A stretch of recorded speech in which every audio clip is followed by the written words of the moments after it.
She said, "You're too old to matter," so I changed the will that Nightai was scraping mashed potatoes off my dinner plate when she said it. Not loud, just tossed it into the air like lint. "You're too old to matter." The fork slipped from my fingers and clinked against the ceramic. No one looked up. Not my son, not the grandchildren, not even the dog. Just me, sitting at the edge of the table I bought, in the house I paid for, serving food I cooked with hands that ache before. Sunrise. I blinked at her voice still floating there, invisible and cutting. Like a wire across the throat, "I'm Evelyn Moore, 73. And that was the moment. I knew I had disappeared. Subscribe and tell me in the comments where you're watching. Thanks. It didn't always feel this way. There were years when my name meant something, when someone needed me, wanted me, depended on me. I used to be a mother who mattered. I sewed my son's Halloween costumes, mended every sick day. With soup and cool hands, drove through snow to pick him up from football practice, even when my own nose was bleeding from stress. I worked at the library. Quiet job, quiet life. The kind people don't notice unless something goes wrong. I guess that's what I was. A backup plan that always showed up when Caleb brought Meredith home. She smiled like someone who knew cameras. We're always rolling. I tried. God, I tried. I learned about wine even though it made my tongue dry. I complimented her shoes even when they clicked too loud through my kitchen. I stepped back and made space. That was the beginning of my undoing, I think. The stepping back, little things at first. Letting them host holidays, skipping phone calls so they could focus on their careers. The first time I heard them refer to me as extra help, I laughed. Thought it was a joke. Then I found the documents. It was late. Couldn't sleep. The house had changed. Felt colder. Quieter in the wrong way. I went to the home office to grab an old photo album, but the drawer wasn't locked. There it was. Power of attorney transfer forms. A rewritten will with my name fading off the edge. A note scrawled in Meredith's thin, perfect handwriting. Just remove her from the top. She won't contest. I didn't cry. I sat down and reread every page. My signature had been photocopied and pasted in a crooked slant. I traced it with my finger. I didn't say a word. The silence became a shield. That night, I folded the papers back neatly and slid them under the tray of casserole labels. For 2 weeks, I watched. I noticed how they avoided my eyes when money came up. How they stopped asking if I needed anything. I started waking up earlier. I looked through old bank files. I read every clause in every policy. I dusted off a box from the attic and inside. Was the original will, the one I had filed properly? Naming Caleb as my sole heir when I still believed that meant something. I sat in my room, knees pulled to my chest like a little girl. And I whispered to no one, not anymore. The next morning, I drove to the county office. Alone, I changed the will. That simple? I named the public library as primary. It's a food bank down the street. And a woman named Judith who once changed my tire in the pouring rain when my hands were shaking too much to try. I revoked the power of attorney, signed it all myself, in blue ink. That night, I packed 2 bags and left a note. Said I needed air. Didn't say where. I didn't owe them more than that. I left my keys on the table. But I took the deed. It took them 3 days to realize I was gone. I saw the posts. Does anyone know where Evelyn is? My son's voice was tight when he left the first voicemail. Just wanted to check in. Mom, let us know you're okay. Then Meredith, we're really worried. Are you safe? Then louder ones, accusing tones wrapped in fake concern. It's really selfish, Mom. Caleb's face looked drawn in the picture. He posted missing our matriarch. I didn't respond. But I watched them come undone. I heard Meredith's voice cracking in the background of a call I didn't pick up, saying she didn't know what was real anymore, that they couldn't touch anything in the house without my permission. I had moved into a small motel by the coast. Nothing fancy, just peace and peeling wallpaper. The sea hummed behind the curtains. Every morning I walked to the corner cafe. The woman at the counter learned my name. Evelyn with the tea and lemon. She smiled with her eyes. I started writing again, little poems. Grocery lists that ended in please take care. One afternoon, a boy named Mateo helped carry my groceries. Said he lived nearby. Reminded me of Caleb, but softer. He asked if I wanted help installing the new lamp I bought. I said yes. He didn't take anything, just stayed until the light worked, then left. It felt like starting over. It's with less, but lighter. 3 months later, a letter came. Caleb's handwriting, not Meredith's. He said he was sorry, that he didn't know how much he'd let slip away, that he'd understand if I never responded. I stared at the paper for a long time. I didn't cry, pressed my palm to it, like a mother checking for fever. Then I slid it into the drawer. With the others, he came once, showed up outside the motel, didn't come in, just waited. I opened the door but didn't step out. He looked older, small. Said, I miss you, Mom. Said, I'm sorry we made you feel like you didn't matter. I said, you didn't make me feel anything. You just showed me. He nodded. Didn't argue. I said, take care of yourself. Then I closed the door. Now the mornings are slower. I walk with bare feet. I don't look at the clock as much. Keep a small frame by my bed. Doesn't hold family. It holds a picture of the ocean taken the day I arrived. The sky was gray, the water endless. I wrote a word in the sand that day. Peace. Sometimes the waves erase it. But I always write it again. This time I decide who gets to call me anything. Else they used to call me Sunshine. Back when I wore my hair short and kept a peppermint in every pocket. Back when Caleb would come home from school, drop his backpack at the door and say, What's for dinner, Mama? Like I was the one thing that stayed steady in a world too big for him to name. I remember those years with a softness that hurts. The mornings smelled like oatmeal and the television played too loud, and I didn't care. I had someone who needed me. I mattered. That was all I ever really wanted. It's strange the way mothers disappear. Not all at once, not in some grand moment with shouting or slammed doors. It happens slowly, almost politely, like fog. One day, you're helping them tie their shoes. Then you're writing checks for college. Then you're told not to worry, we've got it handled. And by then, the word we doesn't include you anymore. Caleb was my only. I raised him on my own after his father left. Left is a soft word for it, but I've softened with age. He died. Last year, though, I hadn't seen him in 2 decades. That grief was strange, like grieving a shadow that once frightened you, even though it hadn't touched you in years.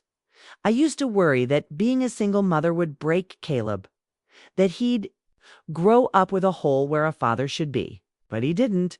He was kind, smart, sensitive even. I remember the time he got a bloody nose in 3rd grade. And he cried not for himself, but because he'd ruined his shirt, and he knew I worked hard to keep his clothes clean. He apologized through tears. I held him close and whispered, It's just fabric, sweetheart. Not you. He was never spoiled, but I gave him everything I had. Time, mostly. Energy I didn't always have to spare. There were nights I came home from shelving books at the library with my back aching, and he'd be waiting with a picture he drew or a story about what happened at recess. I never missed one. I made myself a place in his world, gently, always, gently. But the truth is, we don't raise them to stay. We raise them to leave. And then we're surprised when they do. I have lemon trees. I have Thursdays, and this time I decide who gets to call me anything else, before any of this. Before the silence and the suitcase on the porch, there was just me and Daniel. He was born in a February snowstorm, red-faced, and howling, with a tuft of hair that refused to lie flat. The nurse called him a fighter. I remember thinking, good, he'll need to be. His father was already 1 foot out the door, pretending not to hear the phone ring in the waiting room. By the time we brought Daniel home, it was just me and him and a box of diapers. Someone at the diner had dropped off anonymously. I taped a picture of Asim in my arms, me in that hospital gown with my hair in a mess on the fridge. Pictures stayed there for 29 years. I worked nights for most of Daniel's childhood. A factory for a while, then a hospital kitchen, then a senior center. Places with clanging trays and vending machines that ate your last dollar. When I was lucky, I'd get a plate of leftover spaghetti or half a muffin before the trash run. I always brought something home for him, even if it was cold by the time I walked in. There's a particular kind of fatigue in standing for 10 hours, straight while your feet throb and someone barks for more coffee, but I didn't mind. Not really. Not when he was sleeping soundly in the next room. Not when I saw that his clothes fit, that his shoes weren't pinching at the toes. He was a sweet boy, sensitive, the kind who cried when we read. Charlotte's Web. He used to tuck his hand into mine when we crossed parking lots. He made me little drawings with "I love you." Mommy scrawled across the bottom in backwards letters. I kept every single one. Still have them. It's folded inside a photo album under my motel bed. He was a smart boy, too. Not the kind who got straight, but the kind who asked questions that made teachers pause. He liked maps, would spend hours tracing his finger across highways and cities, dreaming aloud. I told him, "You can go anywhere, baby. Just don't forget where you came from." He promised he wouldn't. I believed him. When he got older, things got harder. Puberty hit like a hurricane, and he started pulling away. "That's normal," I told myself. Boys need space. He wanted name brands and a new bike and things I couldn't always afford. I picked up more shifts, skipped lunch, learned how to mend things I didn't know how to fix. Once he wanted a class trip to DC, I pawned my wedding ring for it. He never knew. There were moments, quiet ones, when he'd still come back to me. He'd sit on the edge of my bed and ask if I ever wanted to leave town. I'd tell him I did once, but then I had you, and you became enough. That used to make him smile. He brought her home one Thanksgiving. Introduced her with that nervous energy people get when they want you to like someone more than you naturally might. She was pretty, I'll admit that. Polished, her coat cost more than my monthly rent. She called me ma'am the first time, then quickly switched to Maggie, like we were girlfriends. She didn't offer to help with dishes, spent most of the meal on her phone. I remember the moment I offered her more stuffing, and she said, "I don't really do carbs." I laughed, thinking it was a joke. It wasn't. Still, I tried. I told myself, she's just young, new to all this. She'll settle in. When they got engaged, I congratulated them with all the warmth I could summon. Bought a new dress for the engagement dinner. Paid for the flower arrangements when the venue called in a panic. I stitched the hem of her wedding gown when she said the seamstress had canceled last minute. She barely looked up from her emails while I sat at her feet sewing. I still remember the way she said, "Thanks," like I was a helpful stranger. Not the woman footing the damn catering bill. They said they wanted to buy a house. Prices were up. Loans were tight. My son called me one night something he didn't do often. Annie Moran said, "We just need a little help getting started." A bridge, he called it. Just the deposit. "You'll get it back." I hesitated. Not because I didn't trust him, but because something in my gut went still. But then I remembered the class trip, the bike, the shoes. I thought, what's one more sacrifice? So I cashed out the CD I'd been saving. It was supposed to be for emergencies, for later years, for when my back finally gave out or my teeth needed work. But I signed the papers and handed over the funds. He hugged me so tight afterward, said, "You're the reason we have this." I whispered, "Don't forget that." The day they got the keys, I baked a pie and drove over. I expected joy. I expected hugs. Instead, I found movers and noise and her telling me, "Maybe don't put that on the new counters. They scratch easy." Stood there, pie in hand, while she turned her back to me and shouted about curtain rods.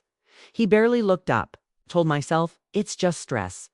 They're young. They're building a life. Don't take it personal. I began to notice small things. My invitations slowed. My calls went unanswered. My birthday passed with a text message that read like a business reminder. They stopped asking me to stay over during holidays. She said the guest room was now a nursery in progress. But there was no baby, just the implication of one. I started to feel like a guest in their lives, uninvited, unacknowledged, and still I stayed soft. I sent groceries when I heard she was sick. I mailed them gift cards. I left voicemails checking in, never returned. I clung to the idea that they were just busy, that they'd come around. But a person can only twist themselves into silence for so long. I didn't realize, back then, that love without return turns into erosion. That you can pour and still be left with nothing but an empty jug. I thought I was being a good mother. Turns out I was just convenient. It started with a bill. A piece of mail, thin and official, tucked in with the usual catalogs and charity envelopes. I remember setting it on the counter, thinking it was another offer for refinance. I almost threw it away. Almost. But something in me, maybe that quiet voice that grows louder as you get older, Aldov told me to open it. The return address wasn't familiar. Not theirs, not the bank's. It was a copy of a transaction summary from a title company. My name was listed in one column with a line drawn through it. And beneath that, two other names, my son's and hers. Alone, it was formal, cold, clinical, but I could see it clear as day. The ownership had been transferred, quietly, without a conversation, without even a courtesy call. I read it 3 times. Sat down at the kitchen table with the envelope still in my lap. My tea went cold beside me. The paper shook in my hands, but my face didn't move. I didn't cry, didn't curse. I just kept rereading that line. Removed from title, effective June 4th. They had done it a month ago. I thought about that dinner we had just 2 weeks earlier. How she'd smiled at me across the table, tight-lipped, distracted. How he'd kissed my cheek on the way out. I thought about the wine I'd brought, the one they didn't open. I thought about the silence between the dishes and the goodbye. They already knew. And I didn't. I pulled out the file I kept in my bedroom closet, the green one with the brass clasp. Everything was there, my original wire transfer confirmation, the loan support document, the text messages from the week of the house signing. I flipped through them slowly, like a librarian cross-referencing a lost catalog. I remembered his words. We just need help getting over the hump, Mom. You'll always be part of this. I remembered her voice. From the night they showed me the listing, we love that you're part of our future. I wasn't. Not anymore. That night, I walked around my apartment. In silence, no music, no television. I sat by the window and listened to the radiator tick. I watched a neighbor walk their dog down the same sidewalk I used to push his stroller on. I thought about how many times I had shown up for them and asked. Unpaid, unnoticed. A memory came to me, one I hadn't thought of in years. Daniel was 10. He'd gotten into a fight at school. Some boy had made fun of his coat, called it dirty. I'd left work early, rushed to the office. He was sitting there with his head down, cheeks flushed. I knelt in front of him and said, "You're not dirty. You're loved. That's worth more than anything you wear." He believed me then. I wondered when that belief had changed. The next day, I called the mortgage company, pretending I was just checking a balance. The woman was kind. Her voice was sweet, cheerful, in the way people are when they don't know they're about to change your life. She asked me to verify my information. Then she paused. "It looks like you're no longer on the loan, Ms. Ellis." I asked when that happened. She hesitated, then gave me the date, same as the title change, same as the paper in my hand. I thanked her. She said, "Is there anything else I can help you with today?" Said no. But I wanted to say, "Yes, tell me how to rebuild a heart." After I hung up, I sat for a long time at my kitchen table. There was a calendar on the wall flipped to the wrong month. A tea stain on the table I hadn't cleaned. My whole apartment looked untouched. Like someone had stepped out for a moment and forgotten to return. I thought about calling him, thought about asking why. But the truth is, I already knew why. They didn't want me involved anymore. Not just in the paperwork, in their lives, in the future. The money had been useful. My presence no longer was. And something about knowing that, truly letting it land, broke something loose inside me. Not rage, not despair, clarity. I had been holding on to a story that no longer existed. It's a role that had been written out, while I was still memorizing the lines. Later that night, I sat on the floor with my photo album spread around me. All the birthdays, the school plays, the first car. There was a shot of him at 15, holding up his learner's permit, like it was the key to the kingdom. I was standing beside him, smiling so wide my eyes had all but disappeared. Underneath that photo, found the note he'd written me for Mother's Day that year. "You're the reason I believe in good things. I love you, Mom." I pressed my fingers to the words. They felt like something written by a stranger now. I didn't cry that night either. I just put the photos back, careful and slow, like tucking a child in for the last time. I brushed my teeth, I washed my face, folded the laundry from the dryer, and before I went to bed, I opened my notebook and wrote one sentence in big, quiet letters. They took me off the papers, but I remember who signed the first check. That was the moment something shifted. Not in them mean me, and once something shifts in you that deep, there's no going back. Something in me changed after that night. Not all at once. Not like in movies, where someone smashes a glass or tears a photograph in two. No, it was quieter than that. More like the slow turning of a tide. You don't hear it from the shore, but everything underneath begins to shift. I stopped waiting for the phone to ring. That's how it began. I stopped checking the mailbox, hoping for a note. I stopped glancing at the calendar and counting the days since I'd last heard from him. I stopped saying to myself, they're probably just busy. You know how life gets. Life wasn't what got in the way. I was. I had become an inconvenience. A legacy they didn't want to honor. A presence that no longer fit the aesthetic. I started waking up earlier. Not because I had something to do, but because I didn't want to sleep through my own days anymore. I sat with my coffee and listened to the morning news, even if I didn't care what it said. I began pulling things out of drawers, closets, not angrily, just methodically.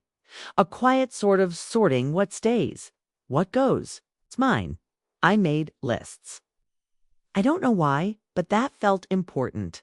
A small way to prove I still had structure. One list for things I'd paid for. Another for passwords. Bank accounts, policies. There was a comfort in lining up the truth on paper.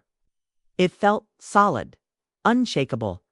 They had taken my name off the house, but they hadn't taken everything.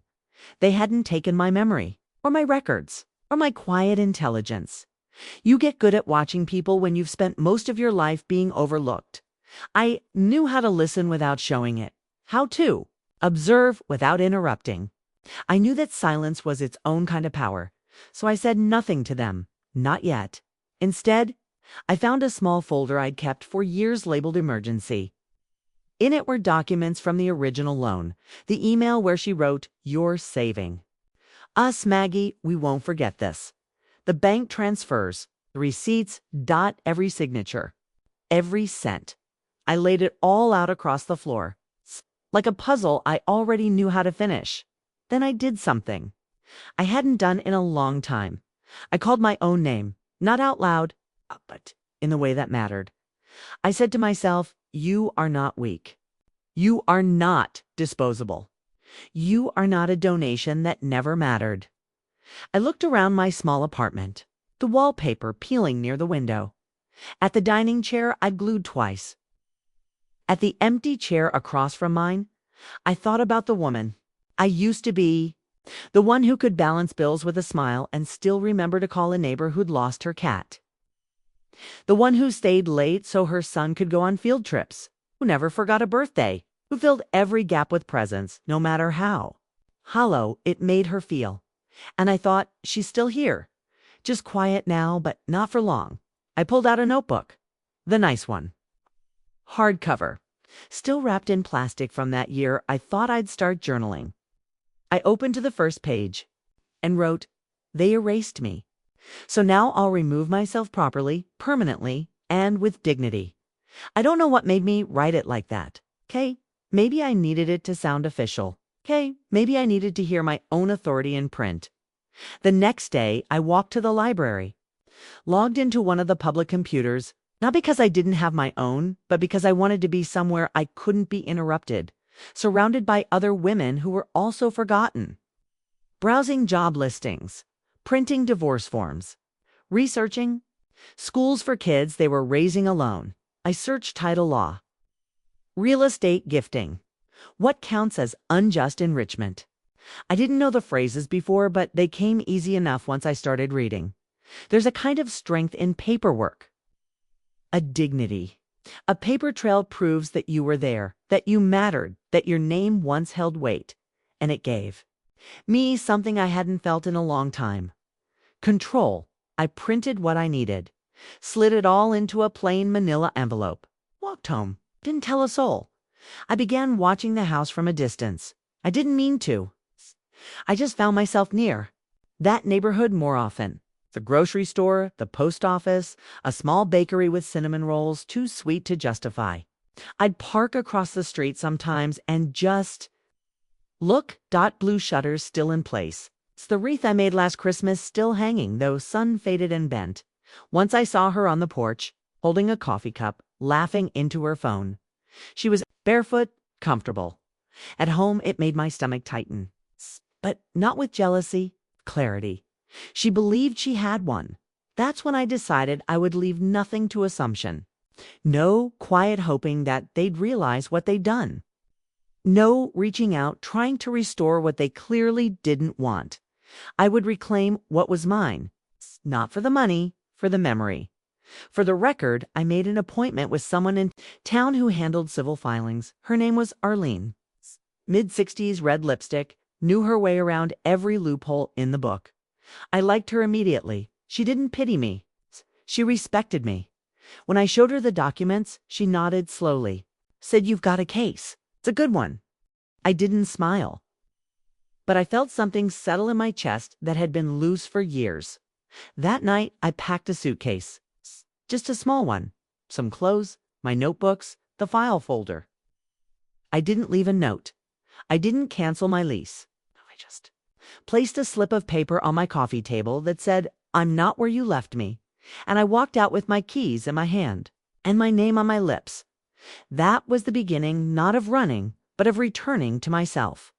I didn't slam the door. I didn't announce that I was leaving. There was no suitcase in the hall to dramatize the moment. It's just a small, quiet bag tucked into the back seat of a borrowed sedan and a single key turned behind me. That was all. I drove 3 hours south. No music, no radio. Just the sound of tires against the road and my own breath. It felt strange at first, not having a destination that belonged to someone else. I wasn't heading to their house. I wasn't making a holiday visit or showing. Up with pie. I was going nowhere in particular, and it felt clean. I stopped at a modest motel off a 2-lane road.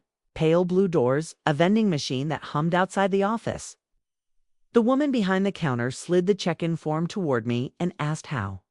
Many nights I said I didn't know. She raised an eyebrow, then gave me a room on the end. "Quietest one," she said. I paid in cash, not because I had to, but because I liked the feel of the bills leaving my hand. Like I was paying for peace. 12 smelled like lemons and furniture polish. The walls were thin, but the bed was clean, and the desk lamp worked. I unpacked slowly, not out of hesitation, but with care. Notebook, legal folder, 2 changes of clothes. One framed photo of my younger self and Daniel on his first day of school. He was missing his front teeth. I still had braces on my knees from the surgery. We looked happy. Not perfect, but real. I placed the photo face down in the drawer. I wasn't ready to throw it away, but I didn't want to keep seeing it either. The next morning, I walked to the diner across the street and ordered toast, eggs, and coffee. The waitress was young and called everyone Hun. She didn't look twice at me. That felt nice. After breakfast, I opened my laptop and wrote the first draft of my statement, the legal one. I laid out the facts, not the feelings. How I'd contributed the down payment with proof of transfer. How I'd been removed from ownership without notice. I attached screenshots, receipts, archived emails. I didn't write a single angry word. No blame, no emotion. Just dates and numbers. That's how you reclaim yourself without begging anyone to feel sorry for you. Arlene, the woman helping me with the case, called that afternoon. She said, "I've reviewed everything. You have a valid claim? I'll file it Monday morning."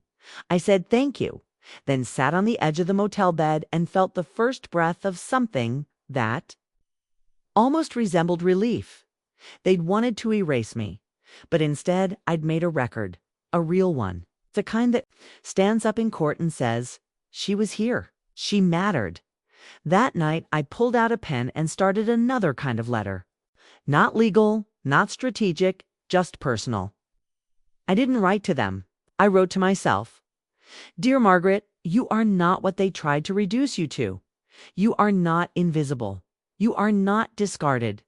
You are fire, dressed in quiet. You are water, never waiting for permission to rise. I didn't finish it. I just let it rest there, unfinished and true. I slept well for the first time in weeks. No buzzing phone. No calendar alert reminding me of someone else's anniversary. No dreams of being turned away at the door of a house I paid to open. When morning came, I took a walk past a row of bungalows. One had wind chimes hanging from a porch beam. Another had a bench with a ceramic cat sleeping on it. None of them belonged to me, and I felt no sting from that. I wasn't trying to own anything anymore. I passed a real estate office and saw a sign in the window looking for a fresh start. Come talk to us. I didn't go in. Not yet. But I liked the idea that it was there. Back in my room, I logged in too. The bank account I hadn't used in years. It's the one I'd opened just after Daniel's father left in a different name with a different password. I'd forgotten about it, almost off. But it had enough in it to carry me a while.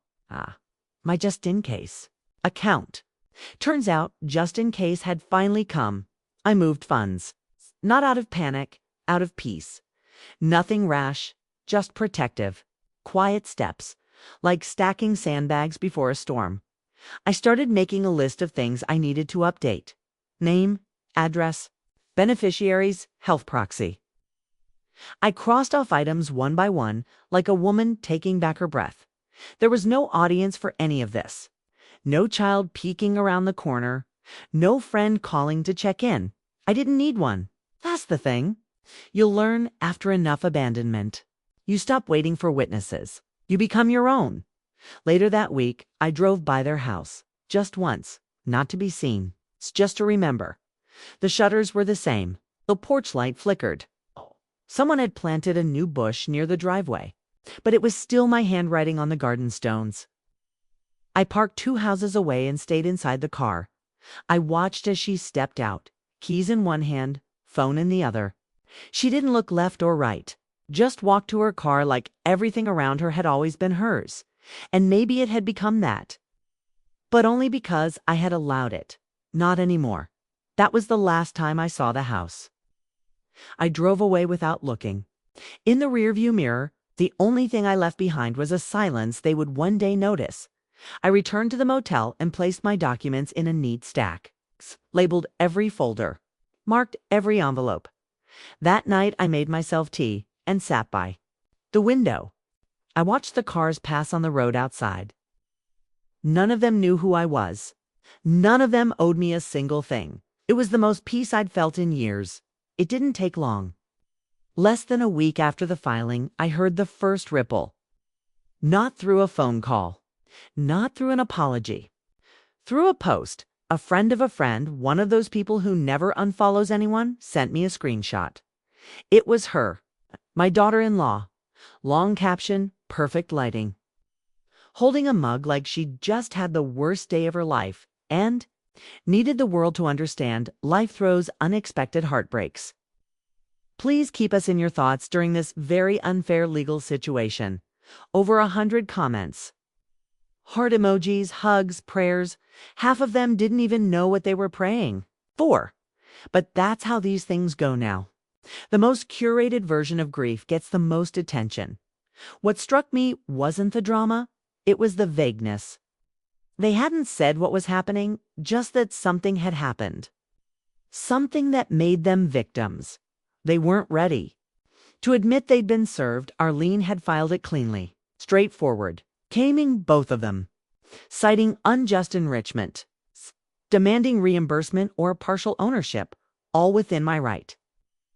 Every penny backed by a paper trail, and silence backed by years of being ignored. I didn't respond to the post. I just saved the screenshot and printed a copy for the folder. That same evening, I got a text. The first from Daniel in months. Mom, what is going on? Why would you do this? I stared at the screen for a long while. The question wasn't surprising. The wording was, why would you do this? No mention of what they did. No ownership. Just confusion, as if I'd thrown a rock through their window for no reason. I didn't respond. I turned my phone face down and went for a walk. Later, more came. One from her. This is seriously messed up, Margaret. I cannot believe you would betray us like this after everything. After everything. The words landed like dust. Weightless, until you really see what they're covering. I didn't owe her an answer. And I wouldn't have given one even if I had. The next morning, I changed my number. Arlene called around noon. They've hired someone, she said. Looks like they're gearing up to fight it. I asked if that changed anything. No. She said, not if we keep everything clean. Which we will. I thanked her, then made a note in my notebook. They are not the only ones who can build a case. In the days that followed, the messages escalated. Not directly to me anymore, but in other ways. I saw the passive-aggressive posts. Family members chiming in online. Cousins I hadn't heard from in years, suddenly commenting on my absence, calling it all so sad and uncharacteristic. One said, she always was a bit difficult, wasn't she? Funny how people write your eulogy before you're even gone. I saved everyone. They didn't realize I wasn't watching, but I was, and not out of bitterness, out of protection. You learn. When you've been made invisible, to keep proof, to have. Something that can't be talked over or rewritten. They filed a counterclaim, tried to argue that the money was a gift. That I had said I wanted nothing back. It was true. I had said that, but saying it and signing it are not the same. And I hadn't signed a thing. The law doesn't run on sentiment. It runs on record. And that, for once, was in my favor. One evening, about 2 weeks after the filing, I got a call from a number I didn't recognize. I let it ring. The voicemail came through a few minutes later. I listened to it once, then again, slower. It was Daniel. His voice had aged. Or maybe I was just hearing it differently now, Mom. I don't know how it came to this. I really wish you would talk to me. We could fix this. We could work something out. You don't have to do this. He sounded tired. Or scared. Or both. But he didn't say sorry. He didn't say I shouldn't have taken you off the deed. He didn't say I betrayed you. He didn't say I understand. Just we could work something out. As if this were a price negotiation. As if I were still someone willing to meet halfway. I didn't call back. Instead, I opened the drawer and took out the photograph again. Me and him, first day of school. He looked like he trusted the world. And I looked like I trusted him. I whispered, you erased. Me first. That night, I lit a candle. Not for them. For me. Just to sit in the warmth of my own steadiness. When I filed my final affidavit, I added a note to Arlene. I want nothing from them but acknowledgement. But I'll take compensation if that's the only thing they understand. She called it the cleanest case she'd ever handled of a mother being exploited by her own. She said it like she'd seen plenty. I believed her. The headlines never capture these kinds of stories. They don't trend. They don't become podcasts. But they happen every day. Quietly. behind closed doors. In houses paid for by hands that are no longer welcome at the table. I stopped checking their updates. I stopped waiting to hear how they were spinning it. Because by then, I understood the deeper truth. Panic is its own kind of justice. Watching them scramble. Watching them explain. Watching them react to a silence they thought would last forever. That was enough for me. No revenge. No shouting. Just this: a woman they'd erased had written herself back into the record. And this time, she'd brought receipts. The motel desk clerk started calling me Miss Maggie. I never corrected her. There was something nice about being called by name, without a family title attached. Not mom, not mother-in-law, just Maggie. Like I was a person before I was a role. I started picking up the newspaper every morning from the plastic bin by room 3. Not because I needed the news, but because I liked the feeling of holding something in my hands that didn't ask anything of me.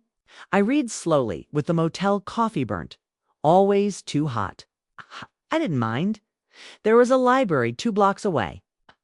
I went in once just to cool off from the heat, and the woman behind the desk said, "If you like audiobooks, we have players you can check out." I did. I sat under a tree outside the motel later that afternoon, listening to someone else's voice tell a story I didn't already know the ending to. It felt like air after years. Underground, I started noticing small things again. The way the trees rustled differently when it was about to rain. It's the rhythm of the train that passed twice a day, always at a distance. The way children sounded when they played without fear, sharp, wild laughter that echoed against chain link fences and didn't care who was listening. There was a small diner near the highway. I went in once, ordered soup and toast. The cook came out in a grease-stained apron and said, "You new to town?" I nodded. He smiled. That was it. No follow-up questions. Oh, backstory needed. The waitress, Tasha, was maybe 35, or her. Eyeliner thick and her hair in a braid that reached the small of her back. She always called me Sugar and told me when the biscuits were fresh. After a week, she started sliding a small notepad across the counter whenever I came in. "Thought you might want to, right?" she said. "You look like someone with a lot in her head." I took it, but still have it. It's half filled now with words that aren't for courtrooms or statements, just thoughts, bits of memory I'm willing to carry without hurting myself. One afternoon, I watched a man fix a flat tire outside the gas station. He was older, like me, moved slow but steady. After he finished, he sat on the curb and opened a can of soda. Didn't look tired, just satisfied. I thought, that's what I want to feel again. Not happiness, not even pride. Just that done for the day feeling, where nothing's owed and no one's waiting to take more. I started going to the thrift store down the street. Bought a mug with a chip in it, a scarf someone had hand-stitched with little purple flowers. I didn't need them. That wasn't the point. I was choosing things now, not out of guilt. Not because they'd be appreciated by someone else, but because I liked them. That's all. I met a woman named Bernice at the laundromat. She wore orthopedic shoes and carried her quarters in an old makeup bag. We started talking about detergent and ended up sitting on the bench outside for an hour after the dryer stopped. She told me her son hadn't spoken to her in 6 years. I said mine stopped speaking after I asked for what I was owed. She looked at me for a long second, then nodded. Like she knew the whole story without needing the details. "We don't talk about this," she said. "Everyone wants to pretend the only kind of grief is lost by death." I didn't have to say I agreed. She could see it on my face. The next time I saw her, she brought me a small tin of lemon cookies. Said she didn't bake them herself. But that wasn't the point. That's how it started. A new kind of family, no blood, no debt, just a small exchange of care, with no strings and no history. I got a call from Arlene a few days later. She said the court date had been set. Said she was feeling confident. I said, "Let me know what you need." And then I went back to watering the geraniums I'd bought for the motel windowsill. They were scraggly, but alive. Like me. One evening, I watched the sun set behind the highway. lit the air up orange and made the gravel parking lot look like gold dust. I closed my eyes and let the warmth touch my face. I didn't feel triumphant. I didn't feel victorious. I just felt here, in my body, in this moment, in this life that no longer hinged on being invited, remembered, or praised. Nobody clapped. Nobody said, "Look how strong you are." And that was the gift. I no longer needed to be seen to believe I existed. There is something sacred in beginning again when no one's looking, in finding value. Outside of usefulness, in choosing peace over being. Right?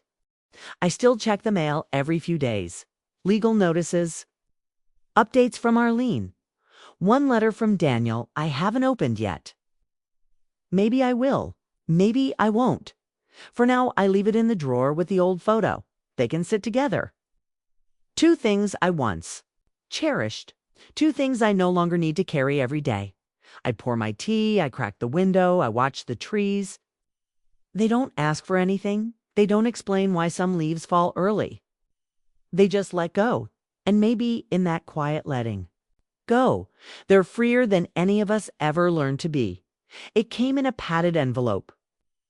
No return address, but I knew the handwriting. Even after everything, I recognized how he looped his G's, how he still pressed too hard with the pen. It had been almost 5 weeks since the last message. I deleted all the others, but this one arrived in paper. I held it for a long while. Before I opened it, not because I was afraid, but because I knew. Once I read it, I couldn't unread it. Once the words were out, they'd settle somewhere inside me. I waited until the next morning, made tea, turned off the TV, sat cross-legged on the motel bed, and peeled the flap open with steady hands. Inside was a letter, 3 pages, folded neatly, and a photo me, Daniel, and his father. Must have been from one of the rare Christmases when we all pretended to be fine. I looked young in it. It looked small. I placed the photo face down on the side table. The letter started like a business memo. Mom, I don't know how to say this, so I'll just say it. I'm sorry, but the words after, that weren't really apology. They were explanation, a defense dressed in softness. We didn't mean to hurt you. We thought we were doing what made sense. It wasn't personal. You said you wanted us to have the home. You said no line that read, I was wrong. No sentence that read, I took what wasn't mine. It's just a soft wrapping around. A sharp refusal to admit what it was. I kept reading. He asked if we could meet, just talk, maybe dinner if I was open to it. He said he wanted his son, my grandson, to know me again, as if I was the one who'd gone missing, as if silence had been mutual. He ended it with love. As if that still meant something, I folded the letter back up. Not angrily, not carefully. Just folded it once, twice. Placed it back in the envelope, left it on the dresser with the others. A pile of unopened chances I was no longer required to take. I walked to the diner, ordered my usual. Tasha poured my coffee and said, "You look like you've seen something you didn't want to." I nodded. Didn't need to explain. You want me to put it in a to-go cup, she asked. I said no, I was staying. Right here. The court date was close now. Arlene said their side was quiet, too quiet. She expected a last-minute scramble, a settlement offer. Maybe, or a delay tactic. Either way, she said, we're ready.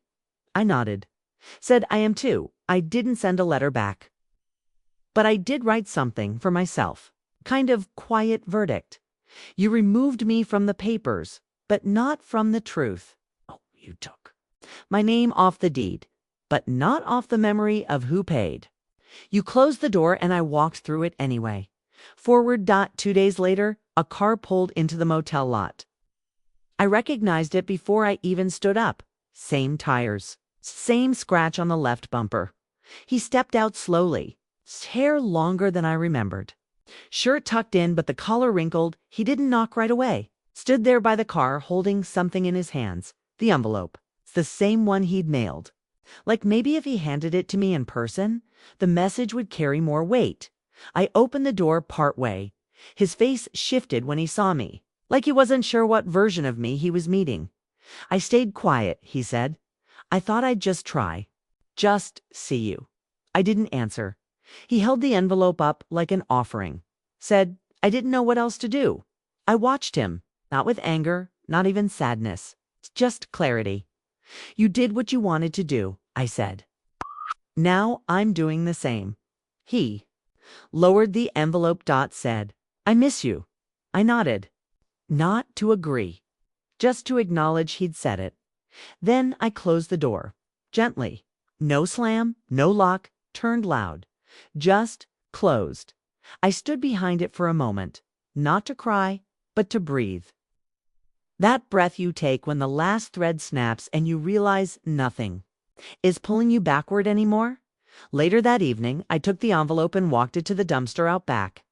Dropped it in, not because I needed the drama, just because I was ready to let go. The motel sign buzzed overhead. Crickets in the field. Somewhere down the road, a dog barked once and then stopped. I stood there for a long while, felt the coolness of the night settle on my arms, felt the silence, clean and earned. I didn't need them to say sorry anymore. I didn't need a meeting, or a dinner, or a door cracked open. What I needed was already here. Room 12, a chipped mug. My own name, said only to myself. This small piece of not being needed by people who only wanted me when I gave. That night I lit another candle, just a small one, on the windowsill. Watched the flame flicker. It didn't ask to be seen, just burned. Quietly, clearly, enough. I thought I'd feel something different when the ruling came in. A rush, maybe, some cold, hard sense of justice. But it didn't arrive like that. It came in a letter, folded once, with a court seal stamped at the top. The kind that starts with, in the matter of, and ends with confirmation that your name still means something on paper. It was over. The court had sided with me, legally, financially, permanently. They were ordered to repay the amount I'd contributed with interest. The judgment didn't mention gratitude or history or birthdays missed, but it did what it was meant to do. It put my name back in the narrative. I read it once, then set it down on the motel desk and watched the sunlight inch across it, slow and quiet, like it was blessing the truth. I didn't call anyone. I didn't even tell Arlene right away. I just sat with it. Let the weight of it settle into the space where grief had been living. It didn't erase anything. It didn't heal the hole in the middle of my chest, but it placed a stone over it, a marker, a kind of grave for what used to be. I went to the diner that night. Natasha brought me peach pie without asking. She just smiled and said, You look like someone who won something without needing to say it. I smiled back. That was enough. Later that week, I found a small apartment 2 towns over. Nothing fancy. 1 bedroom, quiet building, balcony that caught the afternoon light. The woman who showed it to me asked if I had any pets. I said, Not yet. She laughed and said, Well, you've got the kind of face a cat would trust. I took the place, paid the first 2 months in cash. When she asked if I had a last name for the lease, I paused, then said, Just Carson. Not Mom, not Margaret. Just Carson. It felt new, and it fit. I packed my things in silence. The motel room was nearly bare already. I'd come with so little, but I left with something I didn't have before. Clarity. Not in what happened, but in who I was after it. I took only what mattered. The notebook, the court documents, a chipped mug, the scarf from the thrift store, the lemon tin Bernice had given me, and the last photo I hadn't burned yet. On my way out, I stopped by the front desk, gave the clerk a folded note and my thanks. She didn't ask where I was going. I liked that the drive to the new apartment was quiet, just trees. Wind, a bit of gravel under the tires when I turned off the main road. I moved in the same day, hung the scarf over the back of a chair, filled the cupboard with soup and coffee and a single box of sugar cookies I used to. By when Daniel was little, not for nostalgia, for myself, I didn't get a TV, just a radio. I liked the background of voices without pictures. It's made the silence feel like company, not emptiness. Each morning, I brewed coffee and stood on the balcony. Watched birds move from wire to wire. Watched the sun rise without hurry. Peace is not a firework, it doesn't explode. It arrives in the smallness, in the repeatable things, in knowing no one is coming to knock and you're still okay. One afternoon, I walked to the beach, left my sandals in the car, and stepped onto the sand barefoot. The wind was strong, not painful, it's just honest. I sat near the water and pulled the photo from my pocket. Me and Daniel, a life ago. I looked at our faces for a long time. I whispered, I loved you the best I could. Then I tore the photo in half. Not angrily, just gently. One piece buried under the sand. The other I placed in a bottle I found near the rocks. I wrote a note on the back before sealing it with a cork. I was here. I mattered. I set it adrift. The tide took it without question. I sat until the sun began to lower, then stood and brushed the sand from my skirt. I didn't look back. I don't know where the bottle will end up. Maybe it'll sink. Maybe it'll float for years. Maybe someone will find it and wonder about the woman who let something go into the ocean with nothing but a sentence and her name. But I do know this. For years, I waited to be invited, remembered, chosen. And then I remembered I could choose myself. Not as a backup plan. Not as survival, but as salvation. They don't know where I live now. They don't need to. My door is mine again. My time is mine. My name belongs only to me. And this time I decide who gets to call me anything else.